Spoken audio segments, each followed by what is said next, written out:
Kita siapkan hati kita. Tuhan itu suruh saya doa firman. Sekian lama tidak pernah ya saya doa firman. Tapi Tuhan bilang, saya disuruh doa firman tiap ada ibadah. Tuhan bilang, firman yang ditabur itu satu dengan yang lainnya, itu penerimaannya itu tidak sama.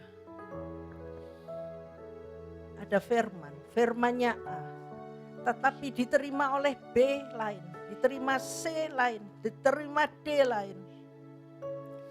Mereka punya kepentingan masing-masing. Saya bilang, Tuhan, aku baru mengerti. Yuk, mari kita satukan hati kita. Kita minta firman yang ditabur pada siang hari ini betul-betul berguna untuk setiap kami. Kegunaannya lain-lain Tuhan bilang. Tapi firmannya tetap satu. Tapi rasanya di hati itu lain satu dengan yang lain. Ayo mari kita sudah luangkan waktu untuk hadir di ibadah ini. Kita benar-benar cari Tuhan. Supaya waktu yang Engkau berikan kepada Tuhan di dalam ibadah ini tidak sia-sia. Di mana engkau sudah mau mengikut Yesus, jangan tanggung-tanggung. Mari satukan hati kita.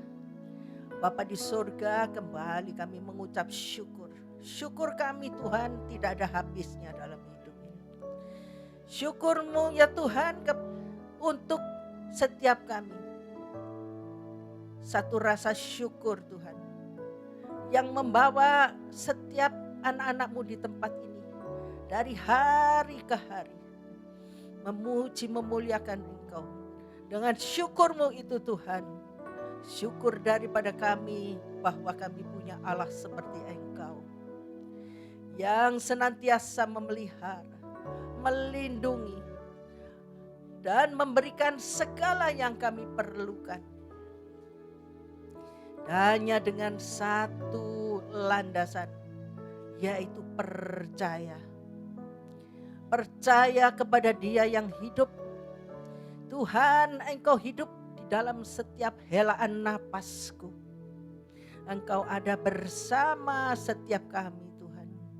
Dan biar firman-Mu pada siang hari ini berguna untuk setiap kami Tuhan. Memberikan terobosan buat yang perlu Tuhan. Membuka jalan bagi mereka yang punya masalah. Dan menyembuhkan bagi mereka yang sakit. Kami tahu firman-Mu menguasai alam semesta. Firman-Mu menguasai hidup setiap kami. Biarkan firman-Mu yang kami dengar pada siang hari ini menetap dalam hati pikiran, tubuh jiwa roh kami. Dan menjadi rema dalam kehidupan di mana kami sudah bersedia mengikut Engkau Tuhan. Berikan kekuatan kepada Pak Alex Tampu Bulon. Engkau urapi hamba-Mu yang terkasih ini Tuhan. Mampukan untuk membawa apa yang Engkau mau untuk setiap kami. Inilah doa kami Tuhan. Kiranya berkenan di hati-Mu. Kuduskan, tahirkan setiap mereka yang hadir. Yang ingin benar-benar mendengarkan firman-Mu. Terima kasih Bapa di surga untuk ibadah pada siang hari ini. Kami percaya Engkau ada di tengah-tengah kami. Engkau mengurapi setiap pribadi lepas pribadi. Dan terima kasih, syukur kami yang tak terhingga. Di dalam nama Tuhan kami Yesus Kristus hamba-Mu berdoa. Haleluya. Amin. Monggo silahkan.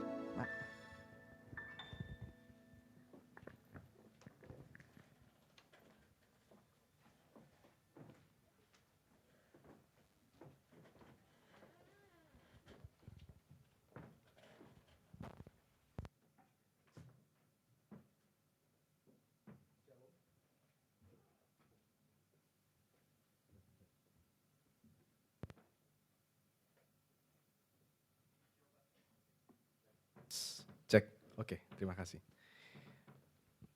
Baik, Shalom Bapak Ibu sekalian. Ya, terima kasih kesempatannya untuk saya boleh membagikan firman Tuhan pada siang hari ini. Terima kasih untuk Ibu Gembala yang sudah mendoakan. Dan terima kasih buat tim Praise and Worship yang sudah memimpin dan menuntun kita di dalam hadirat Tuhan. Sehingga hati kita siap untuk boleh sama-sama mendengarkan firman Tuhan.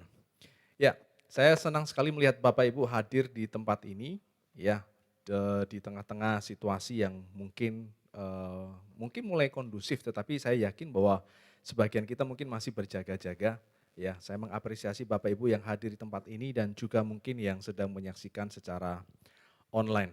Apapun itu saya percaya bahwa firman Tuhan, berkat Tuhan akan memberkati kita semua yang mendengarkannya. Mari, topik saya pada hari ini adalah Bapak Ibu, dia naik untuk kita. Ya, saya pilih topik ini karena kita dengar lagu Dia lahir untuk kami, ya kan? Dia mati untuk kami, ya kan? Dia bangkit bagi kami semua, ya kan? Tapi naiknya enggak ada. Itu ya. Ya, mungkin dengan judul ini bisa menambahkan referensi bagi pembuat lagu berikutnya gitu kan. Dia bangkit, ya kan? Dia naik bagi kami semua, ditambah kayak gitu ya. Nanti jadi panjang. Ya, kalau Bapak Ibu tahu bahwa Yesus naik ke atas sorga, dia berkata bahwa dia akan menyediakan tempat bagi siapa? Kita. Artinya bahwa Yesus naik juga adalah demi kita. Jadi ini adalah kisah yang sangat menarik, apalagi kalau Bapak Ibu tahu mungkin kenaikan Yesus Kristus ini juga tanggal merah yang dulu tahun-tahun sebelumnya tidak pernah ada. Ya kan? Baru kemudian sekarang ada dan sempat kalau Bapak Ibu lihat di televisi nasional sempat juga menjadi sebuah masalah dan polemik. Ini sebenarnya kenaikan Isa Al-Masih atau kenaikan Tuhan Yesus Kristus kan begitu ya. Tetapi apapun itu Bapak Ibu kita sangat menghargai apa yang menjadi ketetapan Kementerian daripada Agama. Tetapi kita bersyukur juga ya kan di tanggal merah ini, di hari ini kita bisa beribadah bersama-sama. Yuk biar tidak berpanjang lebar kita akan mulai dengan Kisah Para Rasul pasal yang pertama. Oke, kalau mungkin bawa Alkitab silakan dibuka. Kisah Rasul pasal yang pertama ayat yang ke-6 sampai yang ke-8 ya. Kisah ini juga dicatat oleh Lukas ya di pasal yang ke-24. Kisah Para Rasul juga ditulis oleh Lukas. Oke. Lukas itu bukan 12 murid Yesus. Lukas ini adalah orang yang diminta oleh orang-orang yang cukup kaya pada waktu itu, mereka kumpulkan uang, mereka memerintahkan Lukas yang seorang dokter, tabib pada waktu itu, kami itu mendengar kisah tentang Yesus, kamu coba survei, kamu coba tulis kisah dia. Maka kemudian Lukas melakukan wawancara. Jadi yang membedakan Matius, Markus, dan juga mungkin Injil Yohanes, Injil Lukas ini ditulis berdasarkan wawancara. Bisa dipahami Bapak Ibu ya. Jadi dia wawancari saksi mata, dia wawancari Bunda Maria, dia belum bertemu dengan Yesus sama sekali. Lukas tidak pernah bertemu dengan Yesus sama sekali. Oke, jadi ini sesuatu yang sangat unik bahwa ada satu Injil yang mungkin ditulis berdasarkan sisi jurnalis, ya kan, dari pandangan jurnalisme. Nanti kita akan lihat hubungannya apa.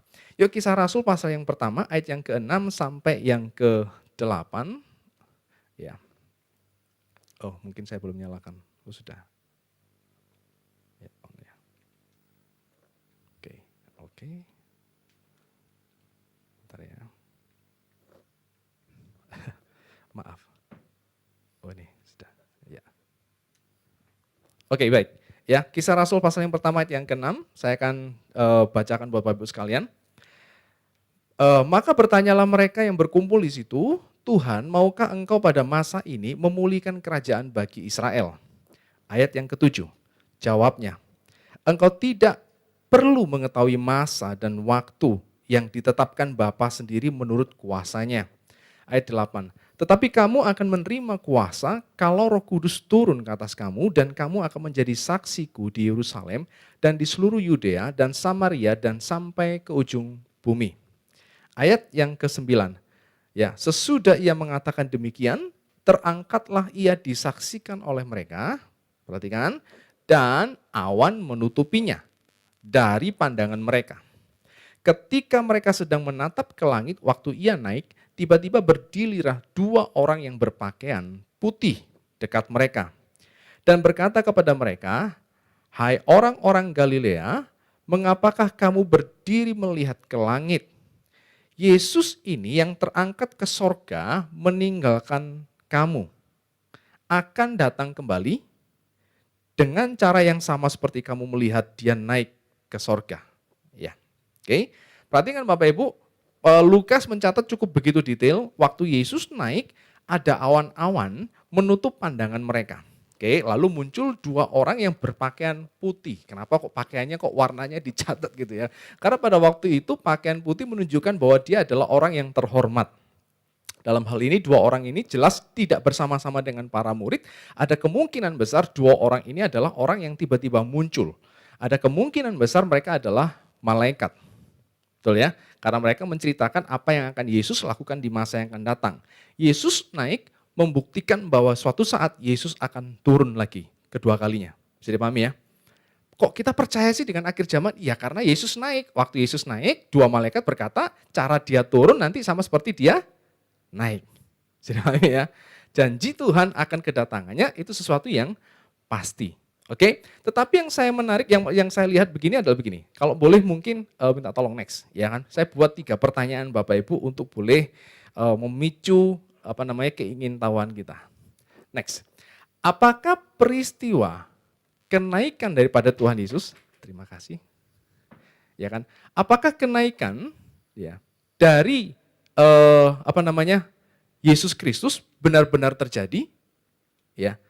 Kok yakin Bapak Ibu Yesus naik ke sorga? Saksi matanya siapa?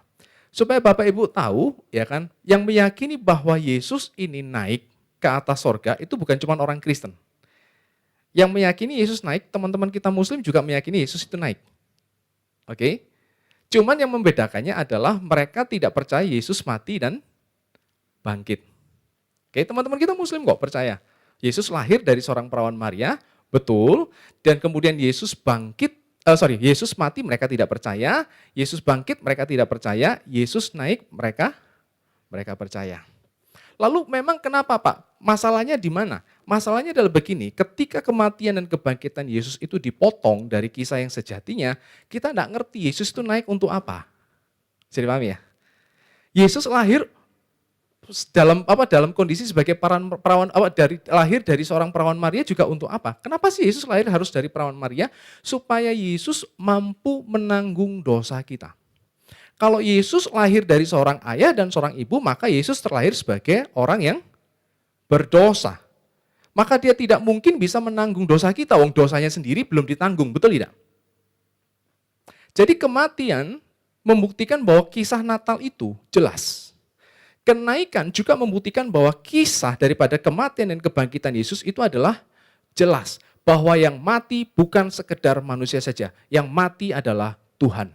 Itu yang pertama. Yang kedua, kebangkitan Yesus dan kenaikannya membuktikan bahwa tugas Yesus untuk menyelamatkan kita sudah selesai. Saya paham ya?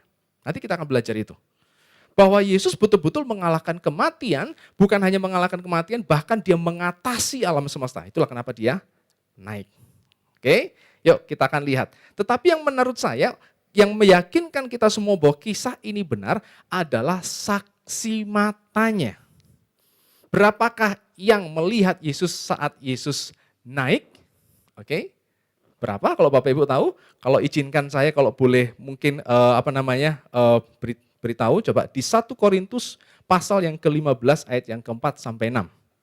Ya, bahwa ia telah dikuburkan dan bahwa ia telah dibangkitkan pada hari yang ketiga sesuai dengan kitab suci.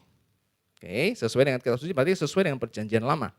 Yuk sama-sama kita baca Bapak Ibu 1, 2, 3. Sesudah itu ia menampakkan diri kepada lebih dari 500 saudara sekaligus. Kebanyakan dari mereka masih hidup sampai sekarang, tetapi beberapa di antaranya telah meninggal. Berapa orang yang menyaksikan Yesus naik? 500. Oh ini penting sekali. Loh pentingnya di mana Pak? Kok bisa kita yakin bahwa Yesus benar-benar naik? Loh, saksi matanya 500, waktu Rasul Paulus yang dulunya adalah penganiaya jemaat, dia menjadi orang yang bertobat, lalu dia menulis kitab di 1 Korintus, dia nulis nih kepada jemaat Korintus, ya kan jemaat Korintus, ya kan Yesus itu telah bangkit, ya kan pada hari yang ketiga sesuai dengan firman Tuhan dan dia naik. Yang menyaksikan itu adalah waktu dia naik adalah 500.000 orang sekaligus. Sebagian di antara mereka masih hidup. Artinya apa? Paulus ngomong gini loh, saya ngomong bahwa Yesus itu mati, bangkit pada hari yang ketiga, dan dia naik ke atas sorga. Pakai bahasa Surabayaan ya. Nek gak percaya, tako saksi mata. Bisa dipahami? Waktu aku nulis gini, waktu Paulus menulis itu, dia mengkonfirmasi, kalau kamu nak percaya, saksi matanya itu banyak, 500 orang masih hidup. Monggo di cross check. Jadi artinya begini Bapak Ibu, bahwa kitab Injil dan juga kitab-kitab perjanjian baru ini semua ditulis saat saksi mata masih hidup. Artinya bahwa penulis Alkitab tidak mungkin tulis bohong, betul tidak? Kalau bohong kan, misalnya nih Yesus nggak naik nih, kemudian Paulus nulis Yesus naik ke atas sorga misalnya gitu kan. Orang bisa bantah. Dan mereka kan bikin tulisan tandingan, betul tidak? Tetapi kalau kita melihat para rasul, para penulis Alkitab selalu berkata, silakan cross check, silakan cross check. Bahkan mungkin Bunda Maria masih hidup pada waktu itu. Bisa dipahami ya? Jadi apa yang kita baca nih Bapak Ibu, kitab suci yang kita pegang ini bukan sekedar, sekali lagi, bukan sekedar firman Tuhan. Bukan sekedar kitab suci. Yang membedakan kekristenan, yang membedakan Alkitab kita dengan kitab suci yang lain, bisa di cross check secara sejarah. Dan penulisannya adalah pada masa itu. Jadi nggak nunggu generasi ketiga, generasi keempat baru nulis. Enggak. Saksi matanya sangat banyak. Makanya kenapa saya tidak setuju dengan gereja Mormon. Kalau Bapak Ibu tahu gereja Mormon itu gerejanya ada di dekat AJBS itu ya. Gitu. Ya kan? Saya sering sekali ngobrol dengan mereka gitu kan. Cuman saya nggak akan pernah percaya. Kenapa? Karena mereka menambahkan Alkitab dengan kitab suci yang lain namanya kitab Mormon. Seorang pemimpin yang bernama Joseph Smith mendapatkan pewahyuan dan dia tulis itu semua. Saya akan selalu tanya, saksi matanya siapa? Kalau dia ngelihat malaikat, saksi matanya apa? Kalau kita lihat bukunya, kalau Bapak Ibu lihat, aduh Yesus, jadi gini, mereka itu meyakini Yesus waktu dia bangkit, naik ke sorga nih ya, Yesus kemudian pergi ke Amerika, turun, dan memberitakan Injil di sana. Maka saya tanya, saksi matanya siapa? Ya kan, dia turun kepada suku siapa? Suku Indian apa? Nama sukunya apa? Ada nggak di sejarah? Nggak nemu nama sukunya aneh gitu. Nggak ketemu, sejarah nggak bisa buktikan itu. Maka saya bisa katakan kepada teman-teman Mormon, saya tidak percaya dengan kesaksianmu. Bisa dipahami ya? Tetapi kenapa kita percaya pada firman Tuhan? Karena waktu Alkitab ditulis, saksi matanya masih banyak. Bahkan Paulus itu rela. Monggo di cross check. Bisa dipahami Bapak Ibu? Jadi waktu kita baca ini Bapak Ibu, ini bukan hanya sekedar firman Tuhan berdasarkan keyakinan. Bukan, ini adalah catatan faktual. Bisa dipahami? Sama seperti Bapak Ibu mungkin bisa melihat foto atau membaca kisah bagaimana Insinyur Soekarno dan Bung Hatta kemudian memproklamasikan Indonesia pada tanggal 17, Bapak Ibu nggak pernah di situ kan? Tapi lihat saksi matanya, referensinya sudah jelas, itu kisah yang real. Maka ketika kita baca Alkitab, ingat baik-baik bahwa ini adalah sebuah fakta. Makanya saya suka dengan kalimat dari Martin Lloyd-Jones, seorang dokter yang mendedikasikan hidupnya untuk memberitakan Injil. Dia berkata begini, waktu kita percaya kepada Tuhan dan janji Tuhan,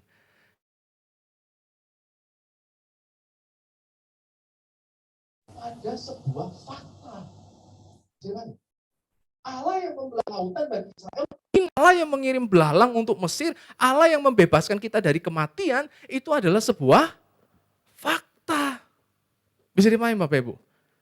Jadi ini yang memberikan kekuatan kepada kita, kenapa kita terus berpegang pada janji Tuhan. Kalau kita meyakini bahwa seluruh firman Tuhan adalah fakta, dan kita menyimpan janji Tuhan di dalam hati kita, percayalah Anda tak mungkin berbuat dosa. Loh Pak, hubungannya apa?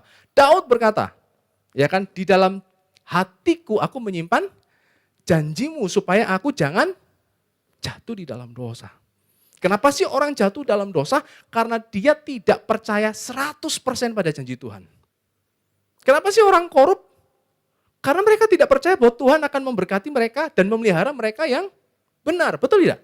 Yang jujur. Makanya orang kemudian korup. Kenapa sih mereka ada orang yang berzina? Karena mereka tidak percaya bahwa pernikahan yang sudah Tuhan desain itu adalah pernikahan yang terbaik dan yang membahagiakan. Mereka memilih cara lain, mereka memilih kedagingan mereka. Itulah kenapa orang berbohong, berzina, mencuri, ya kan, bahkan mungkin bersaksi dusta karena mereka tidak percaya kepada janji Tuhan. Waktu kita melihat Yesus naik dan kita membacanya melalui firman Tuhan, ingat baik-baik. Bahkan ketika Yesus berjanji bahwa dia akan menyediakan tempat bagi kita. Dan para malaikat juga mengatakan bahwa Yesus akan datang, perhatikan baik-baik, tempat itu adalah real. Mungkin kita nggak lihat.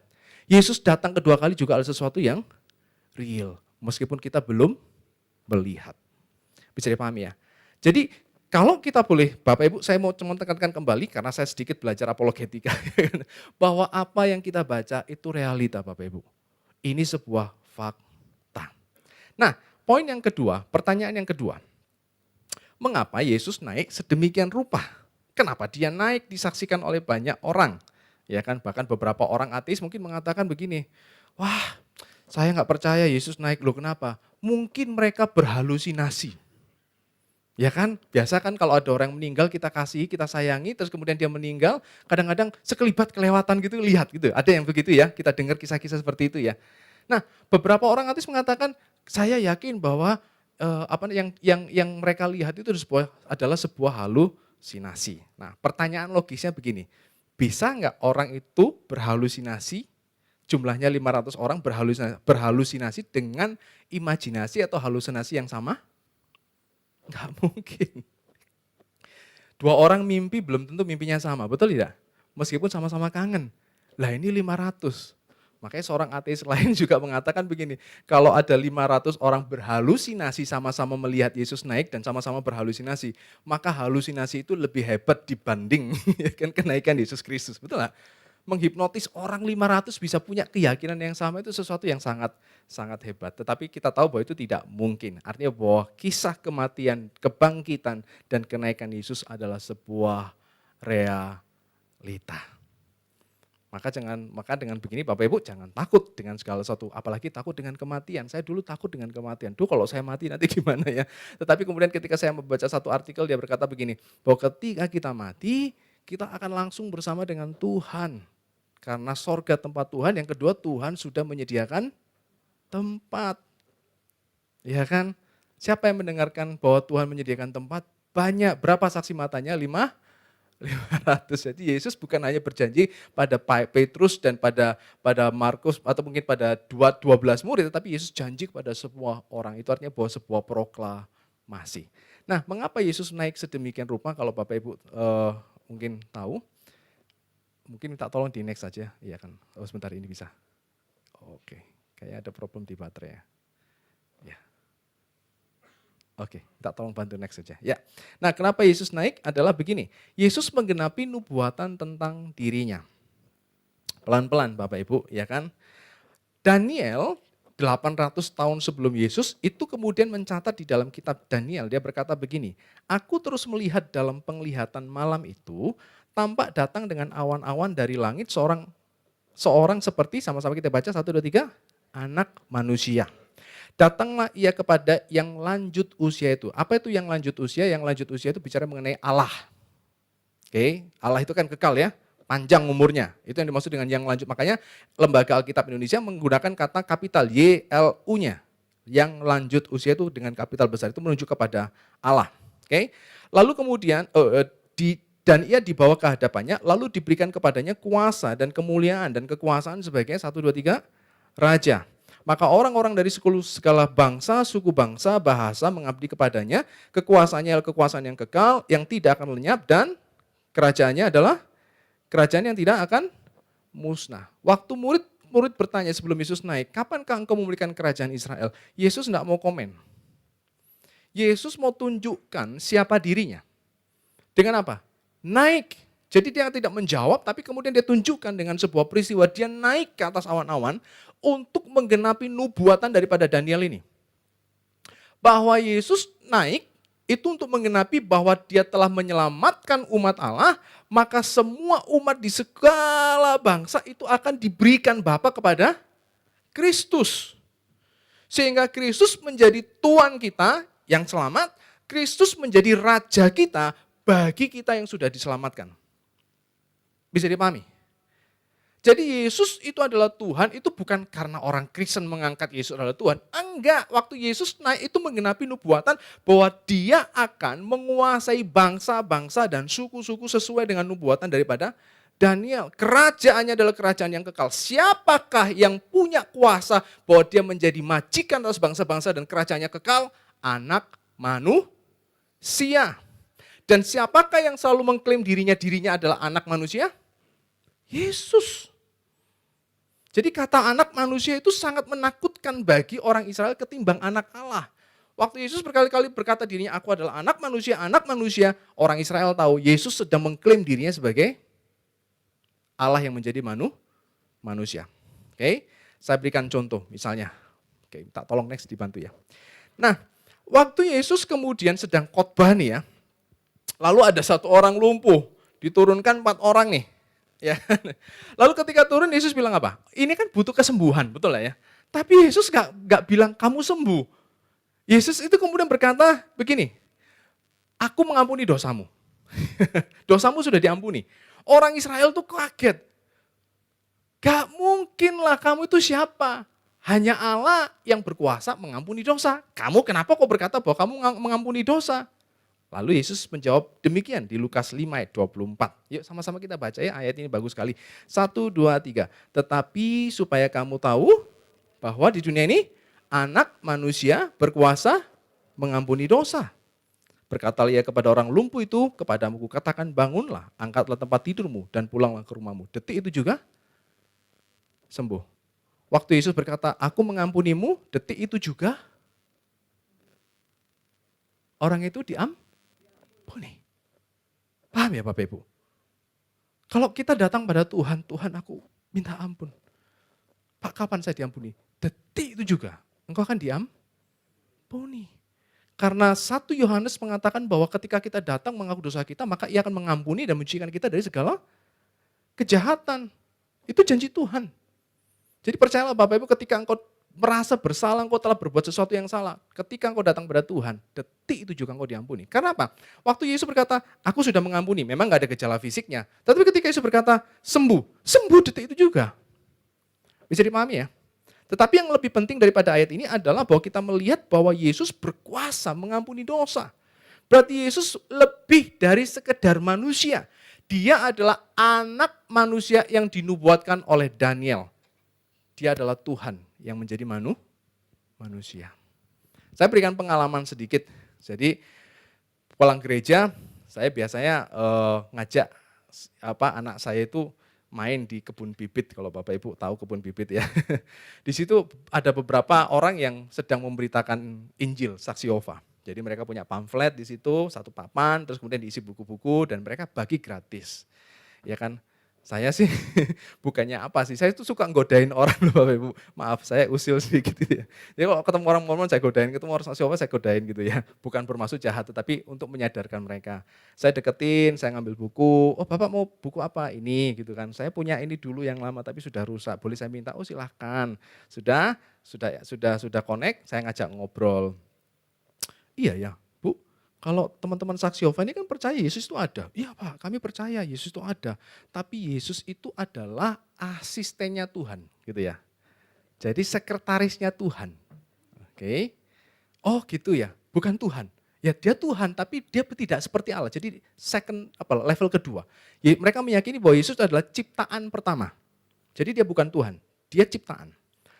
Oh oke, Bu. Bu, di kisah kan jadi gini, teman-teman saksi Yehova ini juga punya Alkitab, persis kayak punya kita, cuman kata-katanya banyak yang diganti, ya kan? Jadi saya beritahu, Bu, di Alkitab saksi Yehova kan juga ada kisah tentang ini, Yesus menyembuhkan orang yang lumpuh, yang diturunkan oleh 4 temannya ini. Oh iya. Nah itu Bu, itu Yesus bisa mengampuni dosa itu gimana caranya? Loh, dia kan asistennya Tuhan. Iya Bu, tapi kan kita ini cuma berdosa sama Allah saja, betul lah ya? Betul lah, kita kan gak berdosa sama malaikat, betul lah ya? Kita nggak berdosa sama Mikael, Gabriel, enggak, hanya sama Allah. Lah Yesus ini loh bisa mengampuni dosa. Iya Pak, dia asistennya Allah. Oh oke, saya mau tanya, di bagian mana Yesus bertanya kepada Allah, orang ini diampuni atau tidak? Betul lah? Kalau asisten kan harus berdasarkan bosnya, betul lah? Saya kasih ilustrasi deh Bu, karena dia bingung kan. Saya ini wakil direktur, bersama dengan direktur. Oke, naik mobil Alphard, punyanya direktur. Bukan punya saya nih ya, saya asisten kan. Oke, terus parkir kami di supermarket. Sang direktur keluar, saya juga keluar, tapi tiba-tiba saya mendengar mobil Alphard ditabrak becak. Grudak! Oke, saya ini wakil direktur. Kemudian saya melihat, kenapa Pak? Yo Mas, sorry Mas, tak tabrak.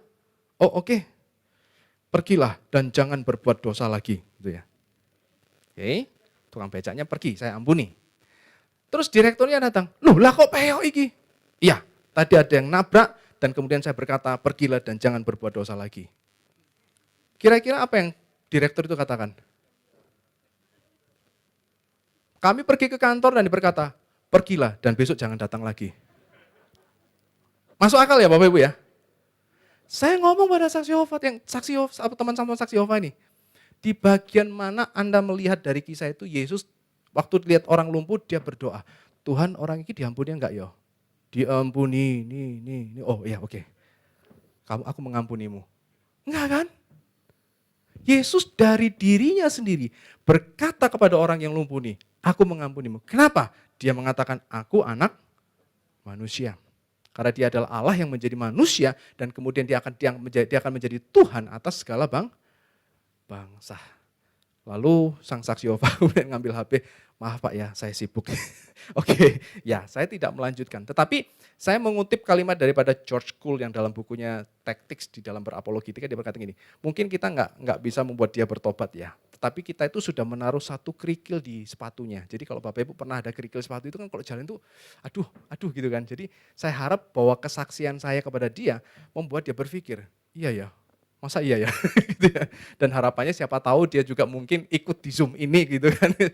Iseng-iseng kemudian oh iya betul ya, kemudian akhirnya bertobat. Kita tidak tahu, ya kan? Kita tidak tahu. Tetapi perhatikan baik-baik, keberadaan Yesus sebagai anak manusia, keberadaan Yesus sebagai Tuhan itu sangat masuk akal Bapak Ibu. Itu lebih dari sekedar keyakinan. Oke, next. Nah, lalu kemudian minta tolong dibantu ya kan, next. Oke. Lalu apa makna kebangkitan Kristus bagi kita? Ya, next yang pertama. Kenaikan Yesus itu pembuktian bahwa Yesus diangkat oleh Allah sebagai raja atas segala raja, sekali lagi. Oke. Yang saya khotbah kan di atas Bapak Ibu ya, saya naik ke atas mimbar, artinya bahwa saya didengarkan, betul ya.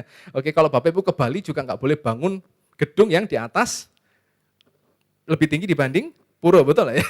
Karena mereka meyakini yang paling tinggi harusnya tetap Tuhan gitu ya. Nah, Yesus diangkat ke atas itu untuk membuktikan bahwa Yesus itu diangkat menjadi raja dan Tuhan atas kita. Yuk kita lihat Filipi pasal yang kedua 8-11.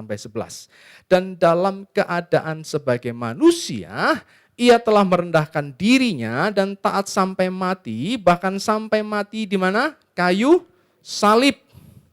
Itulah sebabnya Allah sangat meninggikan dia dan mengaruniakan kepadanya nama di atas segala nama.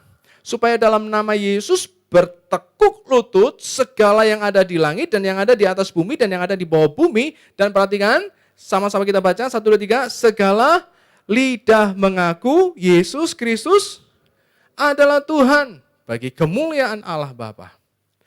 Jadi ketika Yesus mati di tempat yang paling rendah, salib itu tempat mati yang paling hina Bapak Ibu. Saudara-saudara kita Muslim tidak percaya bahwa bagaimana seorang nabi bisa mati di tempat yang paling hina. Orang Yahudi juga sengaja menyalibkan Yesus supaya apa? Supaya para pengikut Yesus nanti merasa, loh iya nabiku kok begini gitu ya. Tetapi Yesus memilih untuk mati di tempat yang paling hina, yang paling rendah. Tapi kemudian Allah Bapa meninggikan dia. Sesuai dengan firman Tuhan yang berkata, barang siapa yang merendahkan dirinya, dia akan ditinggikan. Yesus rela taat pada Bapa dengan mati di tempat yang paling hina. Ingat loh ya, dia bukan manusia yang disalib. Dia Allah yang disembah malaikat, mau mengambil rupa manusia dan bukan hanya menjadi manusia saja, tapi dia mau menjadi manusia yang mati di atas kayu salib. Itu kan dari atas ke bawah sekali. Tetapi kemudian Bapa mengembalikan kemuliaan Yesus dan kemudian mengangkat dia menjadi Tuhan. Momen kenaikan Yesus itulah yang kemudian menambahkan satu kata pada gelar Yesus. Bahwa Yesus bukan hanya Kristus saja, tetapi dia adalah Tuhan Yesus Kristus. Bisa dipahami? Dan segala lidah, segala bangsa akan menyebut dia sebagai Tuhan. Jadi kalau Bapak Ibu, waktu kita berkata, kok kamu percaya Yesus adalah Tuhan? Ya kita percaya karena memang itu adalah sebuah fakta. Karena yang menyaksikan inaugurasinya Yesus sebagai Raja dan Tuhan, berapa orang? 500. Dan dokumen ini waktu ditulis, saksi mata yang lain masih hidup untuk mengkonfirmasi bahwa dokumen ini adalah valid, asli, sesuai dengan realitanya. Jadi problemnya di sini cuma dua Bapak Ibu. Yang satu mengamini fakta bahwa Yesus itu adalah Tuhan. Yang lain menolak fakta. Maka kita berbelas kasihan nih kepada mereka yang menghina Yesus. Wah, mu Tuhan itu Kak. Apalagi waktu saya masih sekolah itu kan teman saya bilang, Lek itu kalung salib. Wah itu kan Tuhanmu itu kan mati di situ ya. Pakai kolor lagi, betul lah ya? Oke. Sebenarnya enggak juga. Saya meyakini bahwa menurut Alkitab Yesus mati dalam kondisi telanjang. Lebih hina lagi. Ya kan? Berarti Tuhanmu 3 mati 1 lagi. Kayak gitu ya.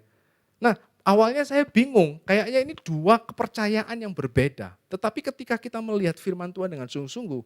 Bukan dua kepercayaan lagi. Saya meyakini dan mengamini fakta. Dia menolak fakta.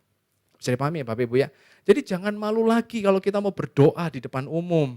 Betul gak?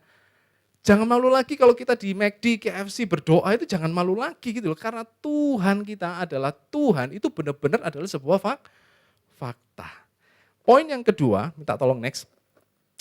Kerendahan hati adalah kebajikan yang sangat bernilai. Kalau Bapak Ibu lihat dia adalah Allah yang menjadi manusia, mati di tempat yang paling hina, lalu kemudian ditinggikan. Ya, masih dari ayat yang tadi. Bahwa Yesus adalah Allah yang merendahkan dirinya, perhatikan, merendahkan dirinya dan taat sampai mati. Bahkan sampai mati di atas kayu salib. Kalau Yesus saja yang merupakan Tuhan kita, Raja kita, memilih untuk mau merendahkan dirinya, apalagi kita. Kita wajib merendahkan diri kita. Dia saja yang tinggi kemudian merendahkan dirinya, wong kita yang rendah masa meninggikan dirinya. Kan aneh. Betul ya? Jadi ciri dari orang yang kenal Tuhan, ciri daripada orang yang dipimpin Tuhan pasti punya satu kesamaan Bapak Ibu. Rendah hati. Kalau Bapak Ibu lihat di kitab Filipi dan kitab Efesus, hendaklah kamu rendah hati sama seperti Kristus. Baru kemudian ayat disusul dengan ayat apa? Hai suami kasihlah istrimu, hai istri tunduklah pada suamimu, hai anak taatilah pada orang tuamu. Ini ayat ini tidak terpisah Bapak Ibu. Ketiga perintah ini berkaitan dengan sifat Kristus, yakni rendah hati. Suami mencoba memahami perasaan istri itu dibutuhkan kerendahan hati. Setuju enggak? Istri taat pada suami secara mutlak juga dibutuhkan kerendahan hati. Anak-anak taat pada orang tua, padahal kayaknya orang tuaku tahu apa sih, tapi kita harus belajar taat pada orang tua. Itu dibutuhkan kerendahan hati. Dan perjuangan ke arah sana adalah perjuangan untuk semakin serupa dengan Yesus Kristus. Betul lah ya? Oke? Makanya kalau dulu ada orang mengatakan, saya tidak percaya neraka itu ada. Tapi begitu dia menikah, saya yakin kayaknya neraka itu ada. Ya apapun yang terjadi dalam kehidupan pernikahan kita Bapak Ibu, tidak ada pernikahan yang sempurna, tapi percayalah bahwa itu proses di mana kita semakin serupa seperti Kristus. Oke? Dan saya percaya kalau Kristus ada di tengah-tengah kehidupan kita, kalau karakter Kristus ada di tengah-tengah kehidupan kita, maka ada satu peninggian yang akan Tuhan berikan. Betul lah ya? Dalam pekerjaan kan juga begitu. Siapakah sih yang naik? Yang rajin, yang cakap. Betul lah? Sikapnya orang rajin cakap seperti apa? Seperti hamba. Betul lah ya? Waktu dia kerjakan, kamu tugasmu ini ya, oke dikerjakan. Habis selesai itu, ada lagi bos, ada lagi pak, ada lagi bu, betul lah ya? Itu sikap yang melayani. Nah kalau ada karyawannya kayak gini, apa enggak naik pangkat Bapak Ibu? Betul lah? Coba Bapak Ibu, dulu kereta api sekarang dengan kereta api yang dulu. Sama enggak kelakuan daripada petugas kereta api? Beda. Waktu gajinya kecil, apa? Sekarang gajinya digedein sama Jonan, betul lah ya? Shalom, selamat datang. Akhirnya kayak masuk kereta api itu kayak masuk ke gereja, betul lah ya? Betul ya? Shalom ibu, silakan. Sekarang kalau kita naik kereta api begitu. Kita masuk dalam hotel yang bintang 5 dengan bintang 3, beda nggak? Beda. Masuk bintang 5 entah kenapa kita ini kayaknya dianggap seorang raja, betul ya? Ya kan? Lewat gini dibukain pintu, ya kan? Ada yang bisa dibantu gitu kan. Mobilnya diparkirin, betul lah. Kalau bintang 2 mana ada yang kayak gitu? Ya mas, apa mas? Nginep. Pirang dino. Anda bisa melihat ya. Jadi Anda bisa melihat bahwa pelayanan itu bukan sesuatu yang rendah loh. Justru kita melihat bahwa hotel yang bintang 5 punya sikap melayani, betul lah ya. Maskapai yang bintang 5, Anda naik SQ dengan naik Citylink, udah lain, tahu SQ ya, Singapore Airlines. Beda. Dia datang gini, mau permen, mau ini gitu kan. Kalau yang satunya kan yang low cost gitu kan, mau permen, oh enggak saya mau aqua, ya nih 25.000. Lain kan gitu ya, kok rasanya lain ya gitu ya gitu kan. Tetapi ingat baik-baik, ketika maskapai yang paling mahal itu selalu punya sikap sama, merendahkan hatinya, mau melayani. Itu sifat dari mana sih? Itu sifat yang bisa kita lihat dari Kristus, dia raja dan segala raja, ya kan surga itu bintang berapa ya? Tetapi dia mau turun untuk merendahkan dirinya melayani kita. Maka kerendahan hati bukan sesuatu yang rendah, kerendahan hati justru sesuatu yang sangat mulia dan melaluinya kita akan sangat ditinggikan. Kalau mungkin Bapak Ibu belajar leadership, sekarang leadership masuk dalam fase servant leadership, pemimpin yang melayani, pemimpin yang sangat unggul. Dan kita tahu bahwa pemimpin yang melayani cuma satu, Yesus, betul ya. Contoh yang paling mutlak itu cuma Yesus, dia pemimpin yang melayani. Bukankah Yesus jadi juga pernah berbicara atau pernah menyatakan bahwa aku datang bukan untuk dilayani, melainkan melayani. Ya, pemimpin yang melayani, Yesus Kristus. Poin yang ketiga, yang tak tolong next. Kenaikan Kristus adalah tanda bahwa karya keselamatan telah lunas. Waktu Yesus di atas kayu salib dia berkata, sudah selesai. Dan ketika dia berkata, sudah selesai, dia menyerahkan nyawanya dan dia mati. Penjahat di sebelah Yesus, bukan penjahat, perwira di sebelah kanan Yesus yang sering bunuhin orang, itu kemudian ketika dia Yesus mati dengan cara demikian, dia bertobat. Dia ketakutan. Kenapa? Tidak pernah ada orang yang kuserahkan dalam tanganmu, nyawaku ini Tuhan. Tek mati. Bapak Ibu bisa? Saya nggak bisa. Saya waktu remaja, saya lahir dalam keluarga yang kurang harmonis. Saya pengen mati Tuhan, saya pengen mati Tuhan. Saya pengen mati, ya nggak mati-mati sampai sekarang. Tapi Yesus ke dalam tanganmu kuserahkan nyawaku. Dek. Kenapa dia bisa menyerahkan nyawanya kepada Bapa di sorga? Karena dia adalah Tuhan. Nyawa di tangan Tuhan. Dia mampu melakukan itu. Sehingga penjahat di sebelah Yesus, perwira Romawi sebelah Yesus, dia ketakutan. Orang ini siapa?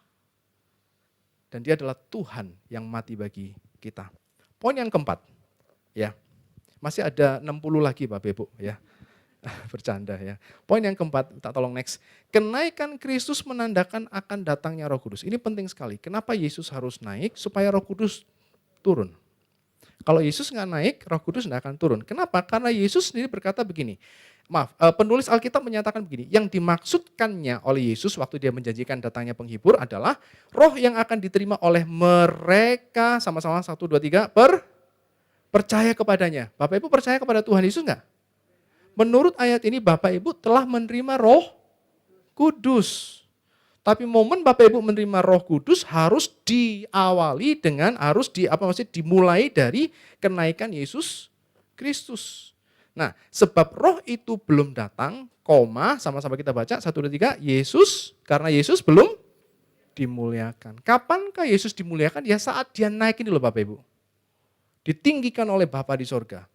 Maka setelah Yesus dinaikkan, maka kemudian Roh Kudus 10 hari kemudian terjadi peristiwa Pentakosta. Roh Kudus turun. Dan siapakah yang menerima? Mereka yang percaya kepada Yesus. Jadi bisa nggak orang yang tidak percaya pada Yesus menerima Roh Kudus? Nah bisa. Jadi bisa nggak Pak mereka yang tidak percaya Yesus masuk surga? Nggak bisa. Bisa dipahami ya? Meterai keselamatan ada pada Roh Kudus, betul ya? Yang memeteraikan kita, betul ya? Oke? Nah, mereka yang menerima meterai keselamatan itu Roh Kudus adalah mereka yang percaya kepada Yesus. Nah, kenapa kok belum? Karena Yesus harus dimuliakan dulu. Kenapa? Karena pekerjaan Roh Kudus adalah memuliakan Yesus. Maka setiap orang yang percaya kemudian mulutnya memuliakan siapa? Yesus. Makanya saya bisa katakan dengan jelas, mana orang yang dipenuhi Roh Kudus dan mana yang tidak. Mana? Mana yang dia muliakan? Kalau dia memuliakan Yesus, orang itu penuh dengan Roh Kudus. Tapi kalau pulang gereja, mesa-meso. Dia memuliakan berbagai binatang, mulai dari kucing, anjing, jangkrik, betul lah ya. Dan panik. Dia memuliakan hal-hal yang bukan Yesus, sudah jelas. Di dalam hatinya belum penuh Roh Kudus. Orang yang penuh Roh Kudus punya satu ciri, yaitu dia memuliakan Yesus. Karena pekerjaan Roh Kudus adalah memuliakan Yesus. Makanya dia nunggu Yesus dimuliakan dulu, baru dia bekerja. Karena fungsinya adalah memuliakan Yesus Kristus. Bisa dipahami Bapak Ibu? Poin yang terakhir, ya. Minta tolong next. Ya. Kenaikan Kristus menandakan penobatan Kristus. Dalam hal ini maksud saya bukan pertobatan ya, penobatan Kristus sebagai imam besar kita. Jadi dia naik, maka kemudian dia menjadi pengantara antara kita dengan Bapa. Oke, Yesus menjadi imam besar. Ibrani pasal yang keempat ayat yang ke-15 sampai 16. Sebab imam besar yang kita punya bukanlah imam besar yang tidak dapat turut merasakan kelemahan-kelemahan kita. Sama-sama kita baca, 1, 2, 3. Sebaliknya sama dengan kita. Ia telah dicobai, hanya tidak berbuat dosa. Bedanya kita dengan Yesus di situ. Yesus dicobai, cuman bedanya Yesus tidak jatuh. Betul ya? Kita bisa jatuh. Sebab itu marilah kita dengan penuh keberanian menghampiri tahta kasih karunia, supaya kita menerima rahmat dan menemukan kasih karunia untuk mendapatkan pertolongan kita. Kapan Bapak Ibu? Tepat pada waktunya. Waktu Yesus dia menjadi pengantara kita imam, kalau Bapak Ibu mungkin lihat dalam sejarah Israel, kalau para bangsa Israel kalau mau tanya, maksud Tuhan itu apa sih ya kan? Apa sih menjadi kehendak Tuhan? Atau kalau dia mungkin merasa bersalah, dia ingin mengampuni, dia minta supaya Tuhan mengampuni dosanya, maka dia menyerahkan korban itu kepada imam. Maka imam kemudian mempersembahkannya atas nama orang itu. Ya kan, Tuhan ampuni orang itu. Tetapi imam yang kita punya adalah imam yang bukan berdiri di tengah, tapi imam yang mengorbankan dirinya bagi kita. Itu kata kitab Ibrani. Nah yang menarik adalah imam ini dulu pernah menjadi manusia. Artinya waktu kita berdoa di dalam nama Tuhan Yesus Kristus, dan kita meminta supaya Yesus menjadi pengantara kita adalah imam yang pernah di posisi kita. Tuhan, aku difitnah. Yesus pernah difitnah nggak? Pernah. Ngerti nggak perasaan apa yang kita hadapi waktu itu? Ngerti, paham nggak dengan masalah kita? Paham. Ibarat kayak misalnya orang yang diusir sama istrinya karena pulang telat itu. Kamu keluar saja, tidur di luar. Aduh susahnya tidur di luar. Terus kemudian ngobrol sama Hansip yang di pos satpam.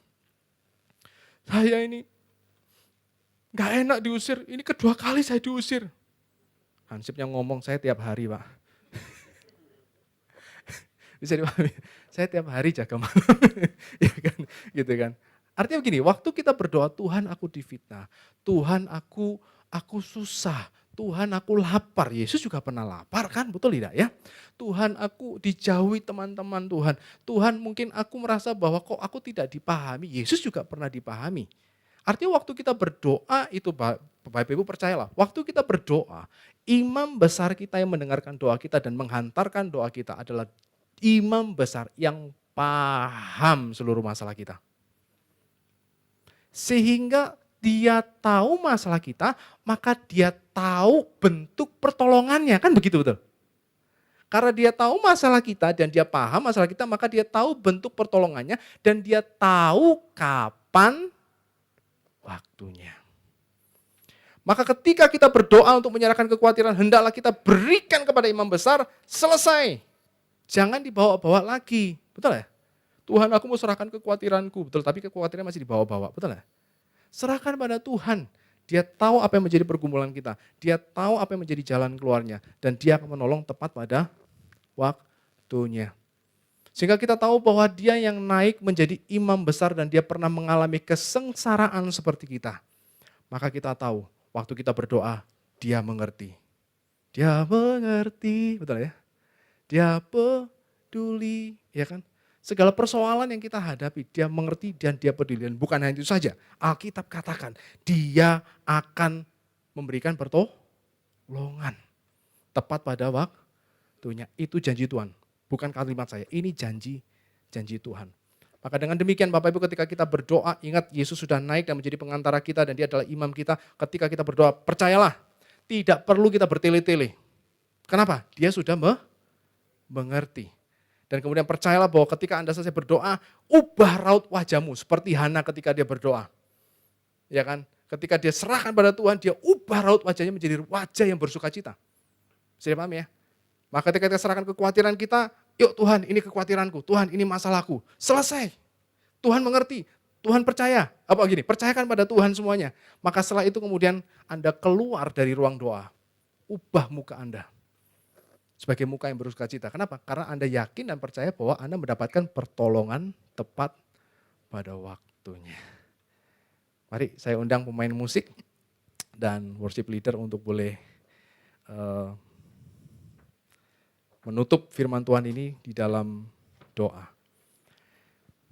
Semoga Bapak Ibu diberkati melalui firman Tuhan hari ini. Hari ini kita merayakan kenaikan Yesus Kristus. Itu bukan sebuah peristiwa yang biasa saja, melainkan itu adalah satu peristiwa yang luar biasa dan unik bagi kita. Dia mati bagi kita, bangkit bagi kita, dan dia juga naik bagi kita. Kami persilakan.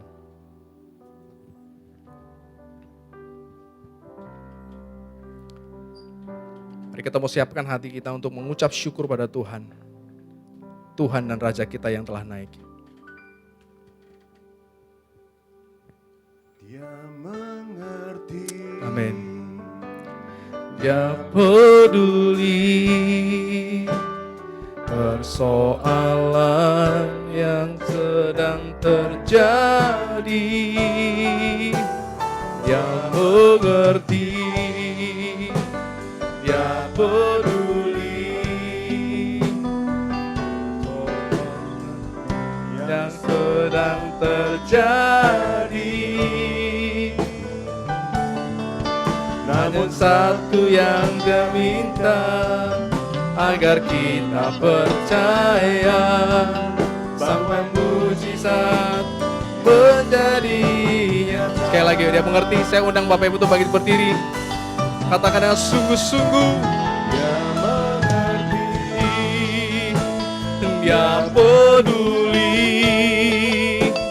persoalan yang sedang terjadi. Dia mengerti, dia peduli persoalan yang kita alami. Namun satu dia yang minta, agar kita percaya, sampai mujizat menjadi nyata. Sekali lagi yuk katakan yang sungguh-sungguh, dia mengerti. Dia mengerti, dia peduli persoalan yang sedang terjadi. Dia mengerti, dia peduli persoalan yang kita alami. Namun satu yang dia minta, agar kita percaya, sampai mujizat menjadi nyata. Sampai mujizat menjadi nyata. Sampai mujizat menjadi nyata. Sama-sama kita mau sembah dia, sama-sama kita mau mazmurkan dia. Dia yang telah naik menjadi Tuhan dan Raja kita.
Engkau naik bukan meninggalkan kami Tuhan. Engkau naik menyediakan tempat bagi kami. Engkau naik memberikan roh-Mu dalam jiwa kami. Seperti firman-Mu yang Kau katakan, setiap mereka yang percaya kepadamu, Bapa, Putra, dan Roh Kudus tinggal di dalam hatinya. Engkau naik menjadi raja di atas segala raja, namun Kau juga naik dalam hati kami sebagai raja dalam hidup kami.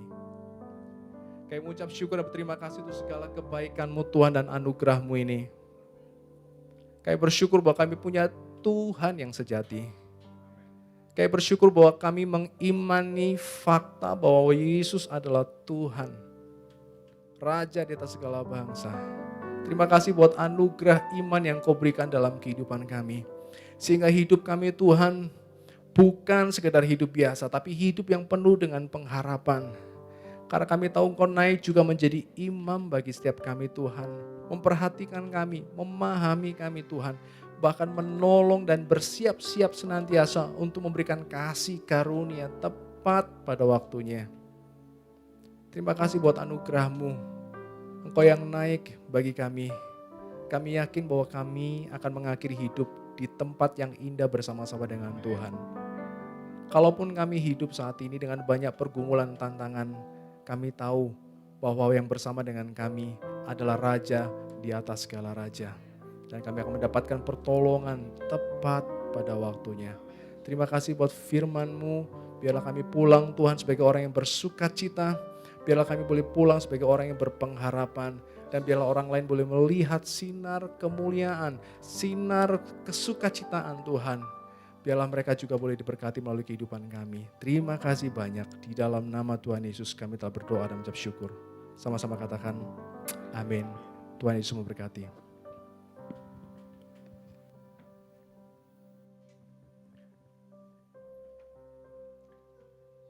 Saya mewakili gembala dan seluruh jemaat GPI mengucapkan terima kasih atas pelayanan dari Bapak Alex Bolon. Tuhan Yesus memberkati Pak. Pengumuman gereja sepekan untuk ibadah raya hari Minggu tanggal 29 Mei kita mulai pukul 12 siang, firman-Nya dibawakan oleh Bapak Pendeta Muda Gunawan. Untuk Rabu minggu depan melalui Zoom tanggal 1 Juni ya, kita mulai 19.30, firman-Nya dibawakan oleh Yohanes Sunardi. Untuk persembahan kita tidak mengedarkan, untuk kotak persembahan kita letakkan di tiang kaca itu di depan. Mari sebelum kita akhiri ibadah, kita naikkan satu pujian.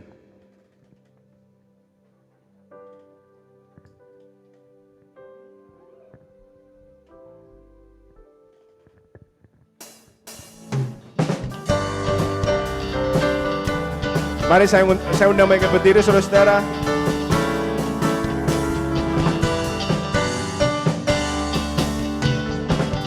Kecaplah dan lihatlah betapa baiknya Tuhan itu. Rasakan dan nikmati kasih setia Tuhan. Kecaplah dan lihatlah betapa baiknya Tuhan itu. Rasakan dan nikmati kasih setia Tuhan. Syukur bagimu Tuhan, segala hormat bagimu Tuhan. Allah yang mengasihiku, Allah yang memeliharaku selamanya. Yang percaya bertepuk tangan lebih keras.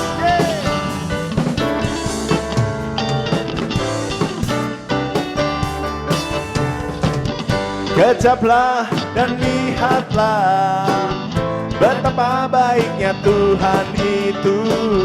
Rasakan dan nikmati kasih setia Tuhan. Dan lihatlah betapa baiknya Tuhan itu. Rasakan dan nikmati kasih setia Tuhan. Syukur bagimu Tuhan, segala hormat bagimu bagimu Tuhan, Allah yang mengasihiku, amin. Allah yang memeliharaku, syukur, syukur bagimu Tuhan. Segala hormat bagimu Tuhan, Allah yang mengasihiku, Allah yang memeliharaku selamanya, selamanya, selamanya. Selamanya Allah itu baik. Selamanya Allah itu baik. Diingat baik-baik. Kalau Allah tidak baik, besok matahari tidak terbit. Matahari terbit buat yang jahat dan yang baik. Karena Allah selalu baik. Mengucap syukur hari ini, bisa ditayangkan ayatnya tadi. Yohanes 14 ayat yang ke-27. Yuk kita baca sama-sama. 3, 2, 1. Damai sejahtera kutinggalkan bagimu. Damai sejahteraku kuberikan kepadamu. Dan apa yang kuberikan tidak seperti yang diberikan oleh dunia kepadamu. Janganlah gelisah dan gentar hatimu. Amin. Hari ini kita mengulang ayat ini. 2000 tahun yang lalu ketika Tuhan akan naik ke surga, Dia katakan damai sejahtera ku tinggalkan padamu. Dan hari ini, saat ini, firman itu diucapkan kembali. Damai sejahtera Tuhan telah kami terima. Masing-masing katakan dalam hati, Tuhan aku terima damai sejahtera-Mu. Hikaralawaya shikara. Hikaralawaya shikara. Tuhan damai-Mu, masing-masing kami terima damai-Mu Tuhan. Damai sejahtera-Mu yang Kau berikan pada setiap kami yang hadir. Kami percaya damai sejahtera-Mu akan mengiring kehidupan kami sampai Engkau datang untuk yang kedua kalinya. Kami percaya Tuhan, damai-Mu ada bersama kami. Damai yang daripada-Mu, bukan damai daripada dunia. Dan dengan damai-Mu Tuhan, kami akan mengatasi segala yang kami hadapi dalam kehidupan. Karena damai sejahtera yang Kau tinggalkan untuk setiap kami adalah Engkau sendiri Tuhan. Dalam bentuk roh Allah yang Tuhan tinggalkan. Begitu kasih Tuhan untuk setiap kami. Sehingga Dia tidak rela untuk pergi meninggalkan manusia di bumi ini. Dia masih mengatakan damai sejahtera ku tinggalkan. Berarti Dia tidak pergi, Dia ada bersama kami. Yaitu dalam bentuk Roh Kudus. Betapa beruntungnya setiap kami. Damai sejahtera ku tinggalkan bagimu. Dia punya segala Tuhan itu. Tapi Dia katakan di akhir ini, damai sejahtera ku tinggalkan padamu. Kayaknya damai sejahtera adalah sesuatu barang yang sangat berharga. Betul. Damai sejahtera yang sangat berharga karena itu adalah Tuhan Yesus sendiri. Yang ada bersama kami dalam bentuk roh Allah, Roh Kudus. Terpuji nama-Mu Tuhan kami Yesus Kristus. Untuk ibadah pada siang hari ini. Kami bersyukur untuk firman-Mu untuk semua Tuhan. Engkau Allah kami yang kekal. Tiada yang lebih besar daripada Engkau Tuhan. Engkau ajaib. Engkau adil. Engkau mulia. Engkau sumber kehidupan kami. Sumber harapan kami. Biar firman-Mu yang ditabur pada siang hari ini melekat dalam hati setiap kami. Dan kami bersyukur Engkau sudah mengutus hamba-Mu yang terkasih Bapak Alex Tampobulon. Hamba-Mu berdoa kiranya Tuhan memberkati Pak Alex Tampobulan dengan keluarganya, lebih lagi sukacita, damai, sejahtera selalu ada dalam kehidupannya. Apa yang beliau kerjakan Engkau buat berhasil dalam nama Yesus. Izinkan hamba-Mu berdoa juga untuk jemaat gereja Allah Baik Rehoboth yang pada kebaktian ini belum hadir, dimanapun mereka berada, apapun yang sedang mereka alami. Tuhan, kami percaya Engkau senantiasa ada bersama mereka. Juga pertolongan-Mu untuk mereka selalu tepat pada waktunya. Kembali kami mengucap syukur Tuhan untuk damai-Mu yang sudah kami terima. Dan percaya siang hari ini Tuhan, kami menutup ibadah siang hari ini dengan ucapan syukur. Kami menaikkan tangan kami Tuhan. Tanda kami berserah kepada-Mu. Engkau gapai tangan yang terangkat Tuhan. Engkau tuntun mereka Tuhan. Apa yang mereka perlukan Tuhan, Engkau selalu menyediakan. Engkau selalu memelihara tangan-tangan yang terangkat. Dan Engkau selalu menuntun mereka. Apapun yang mereka hadapi Tuhan, Engkau selalu membuat jalan keluar untuk mereka. Dan segala sakit penyakit Tuhan, siang hari ini sudah Engkau sembuhkan dalam nama Yesus. Apapun pergumulan mereka, Engkau Allah yang Maha Tahu. Engkau selalu senantiasa ada bersama kami. Jalan keluar selalu Engkau berikan. Terobosan demi terobosan akan kami terima siang hari ini. Karena firman-Mu yang dahsyat dan luar biasa. Terpujilah nama-Mu Tuhan kami Yesus Kristus. Siang hari ini Bapa di surga menurunkan damai-Nya yang dahsyat dan luar biasa. Untuk diterima setiap tangan yang terangkat. Kami pulang tidak dengan tangan kosong, tetapi dengan damai-Mu yang luar biasa. Terpujilah nama-Mu Tuhan kami Yesus Kristus.